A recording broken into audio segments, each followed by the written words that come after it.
बच्चों, आज जिस पाठ को हम पढ़ने जा रहे हैं वो यशपाल द्वारा रचित एक व्यंग है, लखनवी अंदाज। यशपाल के बारे में थोड़ी बातें कर लें। इनका जन्म 1903 में पंजाब के फिरोजपुर छावनी में हुआ। लाहौर के नेशनल कॉलेज से उन्होंने बीए किया और वहां उनका परिचय भगत सिंह और सुखदेव से हुआ। स्वाधीनता संग्राम की क्रांतिकारी धारा से जुड़ाव के कारण वे जेल भी गए। उनकी मृत्यु सन 1976 में हुई।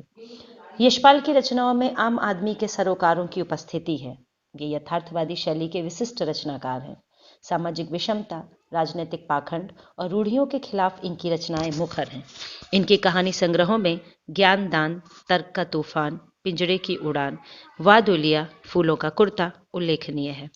उनका झूठा सच उपन्यास भारत विभाजन की त्रासदी का मार्मिक दस्तावेज है। अमिता, दिव्या, पार्टी कामरेड, दादा कामरेड, मेरी तेरी उसकी बात उनके अन्य प्रमुख उपन्यास है। भाषा की स्वाभाविकता और सजीवता उनकी रचनागत विशेषता है।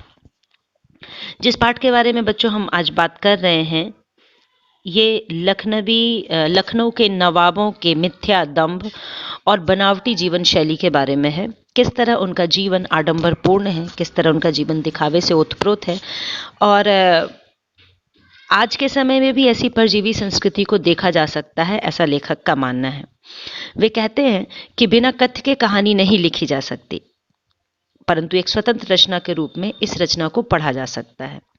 यशपाल उस पतनशील सावंती वर्ग पर कटाक्ष करते हैं जो वास्तविकता से बेखबर एक बनावटी जीवन शैली का आदी है। चलिए तो पढ़ते हैं चैप्टर लखनवी अंदाज। ट्रेन चल पड़ने की आवाज आ रही थी। ट्रेन पढ़ने को उतावली थी और लेखक जो है वो दौड़ते दौड़ते सेकंड क्लास में चढ़े। उन्हें वो शांत और एकांत खोज रहे थे ताकि वो अपनी नई कहानी की रचना कर सके और खिड़की से प्राकृतिक दृश्य को निहार सके। इसीलिए लेखक ने सेकंड क्लास का टिकट लिया और वे ट्रेन में चढ़े। जब वो डिब्बे को खाली समझकर उसमें चढ़ रहे थे, लेकिन वहां पर लखनऊ के एक नवाब बैठे हुए थे। लेखक को देखकर नवाब साहब ने कोई अभिवादन नहीं किया या यूँ कहें उन्हें कोई भाव नहीं दिया और वो बैठे रहे। लेखक को भी लगा कि शायद ये इनका एकांत भंग हो गया है, ये अकेले सफ़र करना चाहते थे या ये नहीं चाहते थे कि लखनऊ के नवाब होकर इन्हें कोई सेकंड क्लास के डब्बे में सफ़र करता देखे। और हो सकता है कि ये भी कोई कहानी की सोच में हो, ऐसा लेखक सोच रहे थे। सामने उनके खीरा रखा हुआ था और उन्हें लगा कि हो सकता है नवाब साहब खीरा जैसी अपदार्थ और तुच्छ वस्तु, छोटी वस्तु को खाते हैं, इसीलिए वो छुपकर इस डिब्बे में बैठे हैं ताकि कोई उन्हें खीरा खाता ना देख ले। बहुत सारी चीज़ें लेखक के दिमाग में आ रही थी और वो कनखियों से नवाब साहब को देख रहे थे, तिरछी नज़रों से देख रहे थे और नवाब साहब ने उनसे बातचीत करने की कोई उत्सुकता नहीं दिखाई। अब लेखक को खाली बैठे हुए कल्पना करने की आदत थी और बैठे बैठे वो नवाब साहब के बारे में सोच रहे थे, नवाब साहब को देख रहे थे कि अकेले यात्रा कर रहे हैं, वो भी सेकंड क्लास में।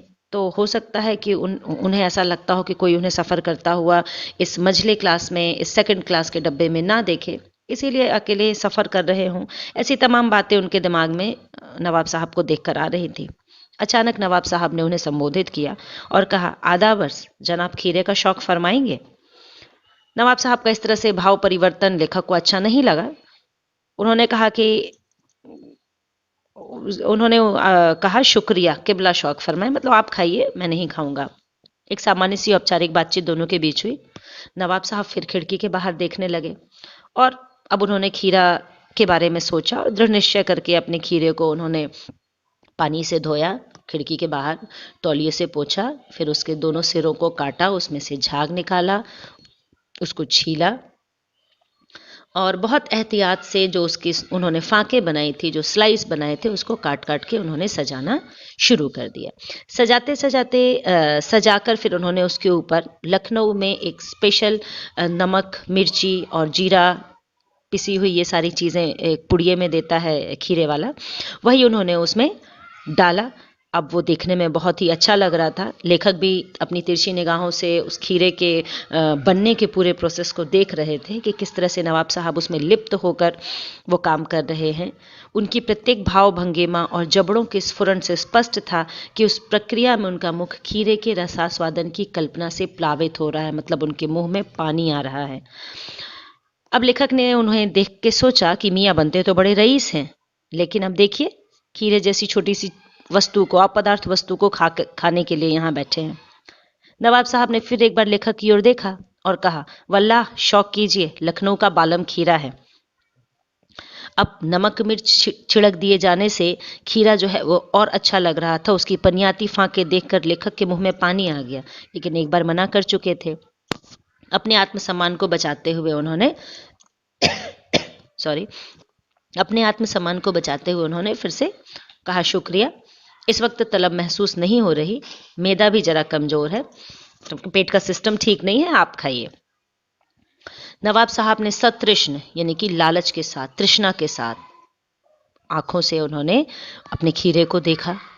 अब खीरे की एक एक फांकों को उन्होंने देखा, उसे सूंघा, एक दीर्घ श्वास ली, एक श्वास लेकर खीरे को सूंघ कर उसको नाक तक ले जाकर फिर उन्होंने उसे ट्रेन के बाहर फेंक दिया।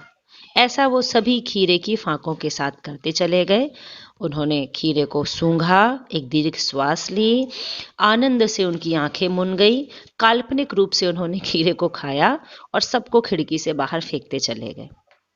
अब और उसके बाद जब उन्होंने ये सारी प्रक्रिया कर ली तो गर्व के साथ गुलाबी आंखों से लेखक की ओर देखा और उन्हें महसूस करवाया कि ये होता है नवाबों का खानदानी तरीका, कि खीरे जैसी अपदार्थ तुच्छ वस्तु को हम खाते नहीं, सूंघकर फेंक दिया करते हैं। नवाब साहब खीरे की तैयारी और इस्तेमाल से थक कर लेट गए।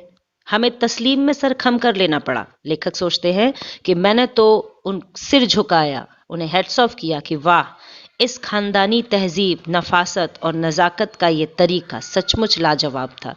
लेखक सोच में पड़ गए कि सूंघ कर ही उदर की तृप्ति कर लेना अपने आप में एक नायाब और अनोखा तरीका है। अब वो कहते हैं कि सिर्फ कल्पना मात्र से, खीरे की सुगंध मात्र से या किसी भी भोजन जो पदार्थ है उसकी सुगंध मात्र से पेट भर लेना क्या सचमुच उदर की तृप्ति हो सकती है? नहीं। नवाब साहब ने डकार भी लिया, उनके ऊंचे भरे पेट से डकार की आवाज़ सुनाई दी और लेखक की ओर देखकर कहा, खीरा लजीज होता है लेकिन होता है शकील, नामुराद मैदे पर बोझ डाल देता है। मतलब काल्पनिक रूप से खाए गए खीरे ने उनके पेट के सिस्टम को भी खराब किया, उन्हें अपच हुआ। अब तो लेखक कहते हैं कि उनके ज्ञान चक्षु खुल गए। उन्हें आश्चर्य हुआ कि उन्हें लगा कि यही है नई कहानी के लेखक।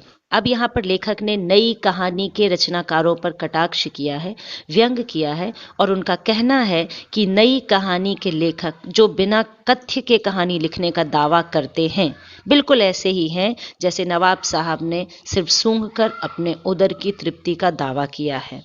और कहते हैं लेखक कि बिना विचार, घटना और पात्रों के लेखक की इच्छा मात्र से नई कहानी क्यों नहीं बन सकती? जब सिर्फ सूंघकर ही पेट भरा जा सकता है तो क्या बिना पात्र, बिना घटना और बिना कहानी के बिना लेखक की इच्छा मात्र से नई कहानी नहीं बन सकती?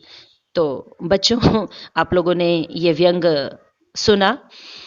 इस व्यंग में सिर्फ एक बात जो लेखक हमें महसूस करवाना चाहते हैं, बताना चाहते हैं, और एक प्रश्न भी है कि लेखक को कि बिना विचार, घटना और पात्रों के भी क्या कहानी लिखी जा सकती है?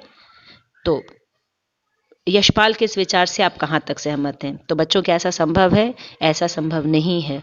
बिना किसी घटना, बिना किसी पात्र और बिना किसी विचार के कहानी नहीं लिखी जा सकती। और अगर कोई कहानी का दावा करते हैं तो वो बिल्कुल नवाब साहब की तरह आडंबरपूर्ण, बनावटी और दिखावटी जीवन शैली को अपनाते हैं। और लेखक ने यहाँ पर नई कहानी के रचनाकारों पर कटाक्ष करते हुए दोनों को एक समान माना है और कहा है कि जिस तरह नवाब साहब की सनक थी उसी तरह से नई कहानी के रचनाकारों की भी ये सनक है और उनका ये दावा भी खोखला है, मिथ्या दंभ से भरा हुआ है। तो बच्चों, इस पाठ को सुना आप लोगों ने, अच्छा लगा?